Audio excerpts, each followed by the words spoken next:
2.7 Comparison of Economic Exchange by Ryan Ramadi and Marco Duran. To start this topic off, you need to know the origin of interregional trade, or in other words, exchange routes. Beginning as agrarian cultures, or in other words, agrarian civilizations, they were linked together into vast interconnected networks by the beginning of the Common Era, and they exchanged social, religious, and philosophical ideas, languages, and new technologies and diseases. They did not only exchange material goods. They later settled into stable civilizations. As they developed and extended their limits, they joined up to form larger structures, and eventually kingdoms and empires expanded, and so did the trade routes that they traveled and controlled. The painting at the bottom right of this slide depicts an agrarian civilization.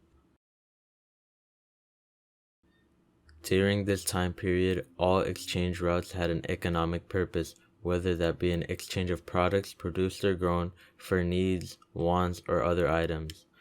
More than an economic purpose for exchange routes were diplomats and missionaries that traveled these routes looking for converts and alliances.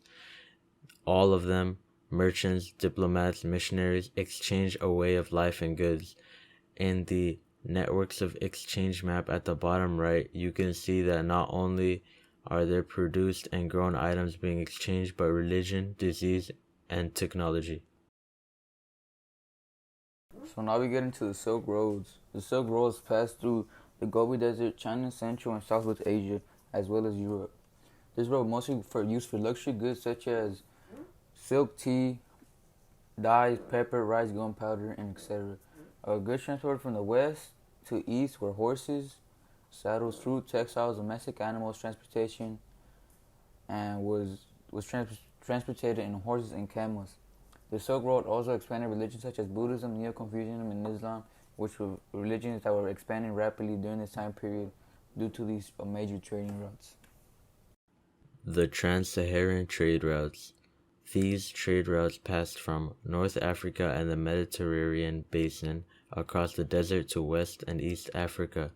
The items that were traded in this region were their local product like gold, ivory, salt, and cloth from the West, and North African goods such as horses, books, swords, and chainmail were exchanged. The ways of transportation during these trade routes were caravans of camels and walking. Islam was spread significantly during these routes. In the bottom right, you can see Trans-Saharan trade routes marked on a map of the Saharan Desert. There is a key at the top right of this map. Alright, so now we get to the Indian Ocean trade route. The Indian Ocean trade was monsoon dependent, and only good sailors could travel to this body of water. The goods transported were heavy due to the not being able to carry to land, and East Africa traded goods such as gold, ivory, animal skins, and quartz, while India traded peppers, pearls, and textiles. While both of these traveled in junks and dhows, type of boats basically. And not only the good get traded, but also technology and religion spread. Technology such as stern rudder, Latin sails, astral magnetic compass, and enhanced trade.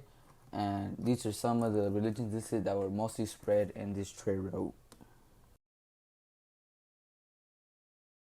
The growth of new trading centers. Trading centers began to grow during this period and played an important role in the spread of goods during the Silk Road and the Indian Ocean trade routes. Big cities contributed to the growth of trade and urbanization because of their large populations, access to major resources such as foods and goods, and complex networks of roads and trade. There was a pattern shown for major trading cities that they were located along major waterways and overland trade routes, and some examples of these trading cities are Hangzhou, Timbuktu, and Malacca. Exchange of cultural, technological, and biological diffusion. The trade routes not only carried goods but also carried various cultures, technologies, ideas, and biological diffusion. You can see we have listener information here. During the 1200 to 1450, the trade routes were also used for pilgrimages and expansion of religions such as Christianity and Hinduism, but of course many more, because trading happened all over the world. The cultural aspect of things also brought new foods and spices to new areas. which is also called biological diffusion. Technology came and traded like many other ideas. Technology came in ideas in various forms and spread it very easily. Biological fusion was brought by merchants bringing a new plant seed to where it didn't exist, or an animal was brought in place and had never habited. Effects and consequences of economic exchange. Trade cities was one of the results of economic exchange developed by kingdoms and empires. Empires grew wealthy and prosperous as a result. Cultural consequences. Cultures were shared and spread throughout interactions during trade. Religions were spread. Some of the main religions that were spread were Islam, Buddhism, and Hinduism.